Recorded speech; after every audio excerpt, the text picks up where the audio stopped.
அனைவருக்கும் வணக்கம். இந்த சேனல் ஃபஸ்ட் டைம் பார்க்குறவங்களா இருந்தீங்கன்னா சப்ஸ்கிரைப் பண்ணிக்கோங்க, பெல் பட்டனை கிளிக் பண்ணிக்கோங்க, ஆளுங்கிற ஆப்ஷன் இருக்கும் அதையும் சூஸ் பண்ணிக்கோங்க.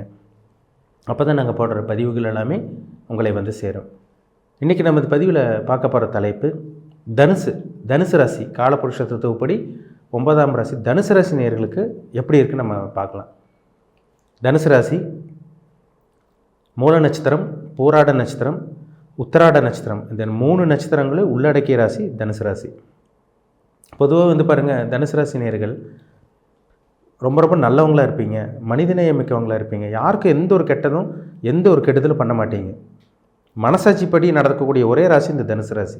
மற்ற ராசியும் சில ராசிகளாம் நல்லவங்க இருப்பாங்க. ஆனால் தனுசு ராசிக்குன்னு ஒரு தனித்துவம் என்னென்னா, காலபுருஷ தத்துவப்படி 9ஆம் ராசி. 9ஆம் இடங்கிறது என்ன? தான தர்மம் குறிக்கிற இடம், அடுத்தவங்களுக்கு உதவி செய்கிறது, கோயில் குளத்துக்கு சப்போர்ட் பண்ணுறது, அதேமாதிரி வந்து பார்த்திங்கன்னா ஆன்மீக எண்ணங்கள், இதெல்லாமே உங்களுக்கு அதிகமாகவே இருக்கும். அடுத்தவங்களுக்கு உதவி செய்வீங்க. ஆன்மீக சிந்தனை, ஆன்மீக எண்ணங்கள் உங்களுக்கு அதிகமாக இருக்கும். கெட்டவங்க கூட நல்லா இருக்கணும்னு நினைப்பீங்க. உங்களுக்கு கெட்டது பண்ணுறவங்க, தப்பு செய்கிறவங்க கூட நல்லா இருக்கணும், நல்லா வாழணும்னு நினைக்கிற ராசி ஒரே ராசி தனுசு ராசி.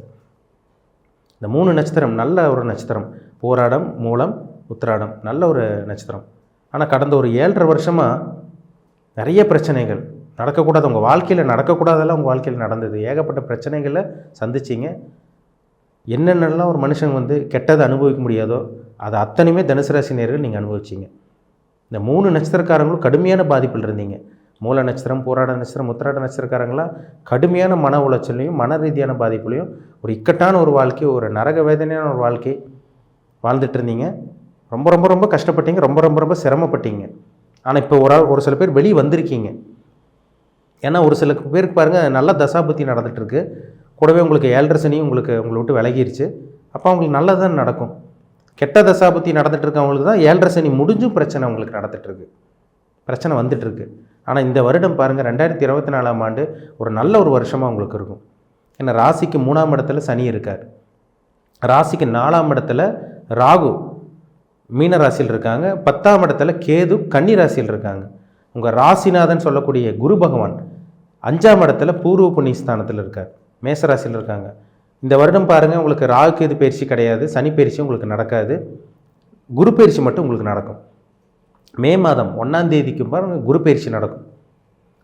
குரு எங்கே வருவார்? உங்கள் ராசிக்கு வந்து 6ஆம் இடத்துக்கு வந்துடுவார். அதாவது வந்து சுக்கிரனோட வீட்டுக்கு குரு வந்துடுவார். 6ஆம் இடத்துக்கு குரு வருது பெருசாக பாதிப்பு இருக்காதுங்க, சரிங்களா? பொதுவாகவே குருக்கு வந்து 2ஆம் இடம், 5ஆம் இடம், 7ஆம் இடம், 9ஆம் இடம், 11ஆம் இடம், இந்த இடத்துக்கு குரு வரும்போது ஒரு நல்ல ஒரு குரு பயிற்சியாக சொல்லப்பட்டிருக்கு. ஆனால் இப்போ 6ஆம் இடத்துக்கு உங்களோட சுக்கிரனோட வீட்டுக்கு குரு வர்றது பெருசாக பாதிப்பு இருக்காது உங்களுக்கு குருவோட சனி சேர்ந்தாலோ குருவோட ராகு சேர்ந்தாலோ இந்த மாதிரி இருந்தால் தாங்க குரு வந்து பாதிக்கப்படுவார். ஆனால் இந்த காலகட்டங்கள் உங்களுக்கு நல்லா தான் நடக்கும். 6ஆம் இடத்துக்கு குரு போகிறனால இந்த மே மாதத்துக்கு 1ஆம் தேதிக்கு அப்புறமெல்லாம் பாருங்கள், நிறைய தனுசு ராசினியர்களுக்கு வேலை கிடைக்கும். நல்ல வேலையில் இருக்கவங்களுக்கு ப்ரொமோஷன் கிடைக்கும், பதவி உயர்வு. உங்களை விட வந்து பாருங்கள் கம்மியாக படிச்சிருப்பாங்க, அறிவு கம்மியாக இருக்கும், டேலண்ட் நாலேஜ் எல்லாமே கம்மியாக இருக்கும். ஆனால் அவங்க வந்து உங்களை விட முன்னேறிட்டு போயிருந்திருப்பாங்க. நீங்கள் வந்து பார்த்திங்கன்னா அதே நிலைமையில் தான் இருப்பீங்க. இதெல்லாமே உங்கள் வாழ்க்கையில் பார்த்தீங்க. கடந்த காலமெல்லாம் இதெல்லாம் உங்கள் வாழ்க்கையில் நடந்தது. இப்போ நம்ம எவ்வளோ திறமை வச்சுருந்தாலோ எவ்வளோ அறிவு வச்சுருந்தாலோ நமக்கு நல்லது நடக்கணும்னு அவசியம் கிடையாதுங்க. நேரங்காலம்னு ஒன்று வரணும். நேரங்காலம் வந்தால் தான் ஜெயிக்க முடியும். நேரமும் நல்லா இருந்து திறமையும் வச்சுருந்தீங்கன்னா சூப்பராக இருக்கும், லைஃப் வந்து அடுத்த லெவலுக்கு போகும். நேரமும் சரியில்லாமல் நீங்கள் எவ்வளோ திறமை வச்சுருந்து எவ்வளோ நாலேஜ் அறிவு உள்ளார இருந்தாலுமே உங்களுக்கு கெட்டதான் நடக்கும். அதுதான் நேரம்னு சொல்கிறது, சரிங்களா? ஆனால் உங்களுக்கு இந்த வருடம் நல்ல ஒரு நேரமாக உங்களுக்கு இருக்குது, கவலையப்படாதீங்க. ஆனால் உங்கள் ஜாதகத்தில் உங்களுக்கு சாதகமான தசாபுத்தி நடக்கணும், அதுதான் ரொம்ப முக்கியம். உங்களுக்கு ஆப்போசிட்டாக, அதாவது நெகட்டிவான கிரகத்தோட தசாபுத்தி நடந்துச்சுன்னா பிரச்சனை கண்டிப்பாக இருக்க தாங்க செய்யும். அதனால தான் சொல்கிறது, அவங்கவுங்க தனிப்பட்ட ஜாதகத்துக்கு தகுந்த மாதிரி தான் பலன்கள் மாறுபடும். உங்களுக்கு தனஸ்தானம் எப்படி இருக்குது, பணம் வருமா வராதா, இல்லை விரைஸ்தானம் வந்து பார்த்திங்கன்னா எந்த அமைப்பில் இருக்காங்க, அதிகமாக விரையும் பண்ணுவீங்களா, இல்லை காசு உங்களுக்கு தங்குமா தங்காதா, என்ன தொழில் பண்ண ஜெயிப்பீங்க, இல்லை வேலைக்கு தான் போகணுமா, இது மாதிரி நிறைய விஷயங்கள் இருக்குதுங்க. இதெல்லாம் தனிப்பட்ட ஜாதகத்தில் அவங்கவுங்க ஜாதகத்தில் பார்த்தா தான் நம்ம டீப்பாக சொல்ல முடியும்.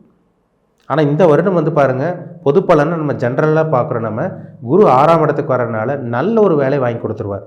வேலையில் இருக்கவங்களுக்கு மதிப்பு, மரியாதை, கௌரவம், அந்தஸ்து எல்லாம் உயரப்போகுது. அந்த வேலையிலிருந்து வந்து இந்த டிப்ரெஷன், அந்த டென்ஷன் இதெல்லாம் உங்களுக்கு கம்மியாகும் இந்த வருஷம். ஏன்னா 6ஆம் இடத்துல ஒரு சுபகிரகம் வருது, உங்கள் ராசிநாதன் அங்கே போகிறார். நல்ல ஒரு வருடமாக இருக்கும். இந்த வருஷத்தை பயன்படுத்திக்கிங்க.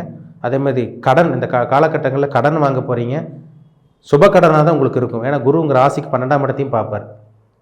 எதுக்கு கடன் வாங்குவீங்க? ஒரு வீடு வாங்குறதுக்கு, ஒரு நிலம் வாங்குறதுக்கு, ஒரு இடம் வாங்குறதுக்கு, ஒரு வாகனம் வாங்குறதுக்கு, ஒரு வீடு கட்டுறதுக்கு, வீடு ஆல்ட்ரேஷன் பண்ணுறதுக்கு, இதுக்கெல்லாமே சுப கடன் தான்.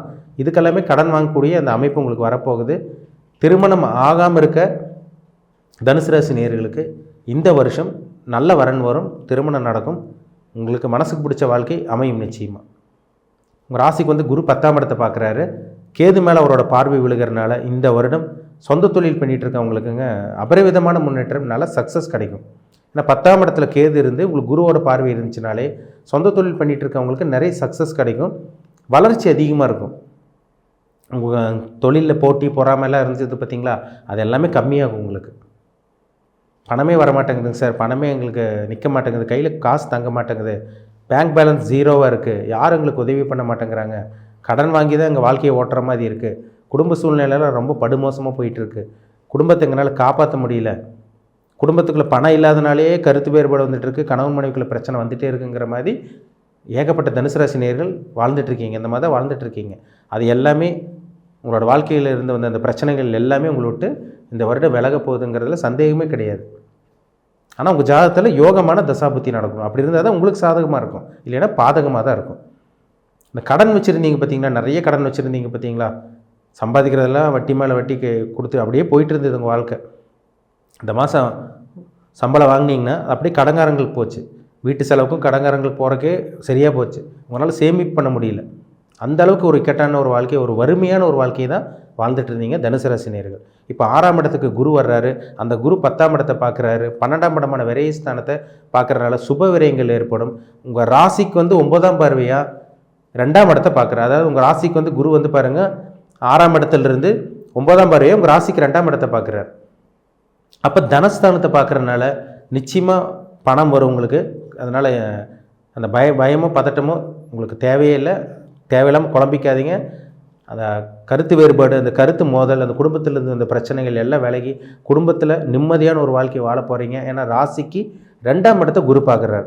அப்போ பணத்தையும் கொடுத்துருவார், உங்கள் பேச்சுக்கு நல்ல ஒரு மதிப்பு மரியாதை கிடைக்கும். நீங்கள் பேசுனீங்கனாலும் அடுத்தவங்க சரின்னு கேட்டுக்குவாங்க. இதுக்கு முன்னாடி எல்லாம் பாருங்கள், நீங்கள் எவ்வளோ பேத்துக்கு உதவி பண்ணியிருக்கீங்க, எவ்வளோ சப்போர்ட் பண்ணியிருக்கீங்க. அடுத்தவங்க தான் வளர்ந்து போனாங்க தவிர நீங்கள் வளர கிடையாது. உங்களை குறை சொல்லிட்டு தான் இருந்தாங்க, உங்களுக்கு யாருமே உதவி பண்ண கிடையாது. நம்பிக்கை துரோகம் பண்ணவங்க தான் அதிகமாக இருந்தாங்க. சூழ்ச்சி, உங்களை சுற்றி நிறைய சூழ்ச்சி நடந்தது.